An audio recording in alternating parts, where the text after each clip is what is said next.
In the palace compound of the Oba of Benin, they had merchant guests awaiting the court of the Oba.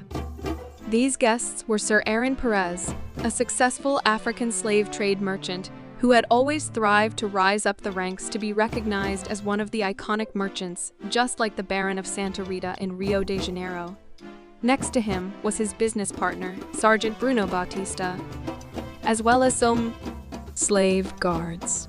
They had in front of them a cart of over 20 muskets intended to be presented as gifts to the Oba of Benin. While they awaited the Oba, they had little conversations about retirement from trade. Aaron said he was far from retirement and that he was hoping to establish more grounds in the Angolan slave trade in order to have an unending fortune. Bruno, on the other hand, was eager to return to his wife and family after the whole showdown. He felt content with what he had.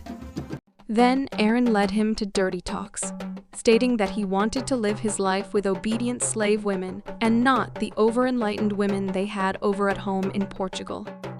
They both gossiped partly about João Fernandes, who granted freedom to his slave Francesca da Silva de Oliveira, Chica da Silva.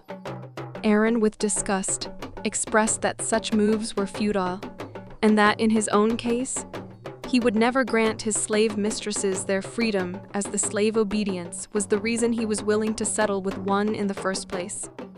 Interrupting their conversations was Idiri, the spokesman of the Oba in foreign and trade affairs. The two merchants handed over their gift cart to him and Oba's royal guards as they were escorted to the palace hall, where they met with the Oba. With Idiri serving as an interpreter to the Oba, they told the Oba that they desired more slaves from the empire as there were rising demands of African slaves in Brazil. They had hoped to deliver at least 300,000 slaves from the empire alone.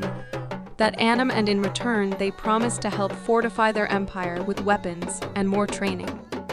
The egoistic Oba made it clear that they were not there to give him orders. But at the end, no number was too little for the empire to deliver. But it would be done only because it favors the empire, and nothing more. Sergeant Bruno also hinted that he had heard rumors of a rising civil war within the empire, and that perhaps if the Oba wasn't as powerful as he thought he was, they could be willing to offer their leadership wisdom in controlling the empire. The Oba stood furiously as he took that statement as an insult, but he was quickly pacified by Sir Aaron, who said it was just a bad joke. Soon the meeting was over. While leaving the palace compound, Sir Aaron told Sergeant Bruno to always leave the talking to him. But Bruno insisted that it was important to let the empire know that they were aware of the political issues within the empire. Back at the palace hall, Idiri informed the Oba that while their guests were waiting for his court, a messenger came in from Akure with the proposition of a settling duel from the Dejai of Akure. The Oba then ordered the messenger to be arrested and asked Idiri to fetch him the warrior named Kumene.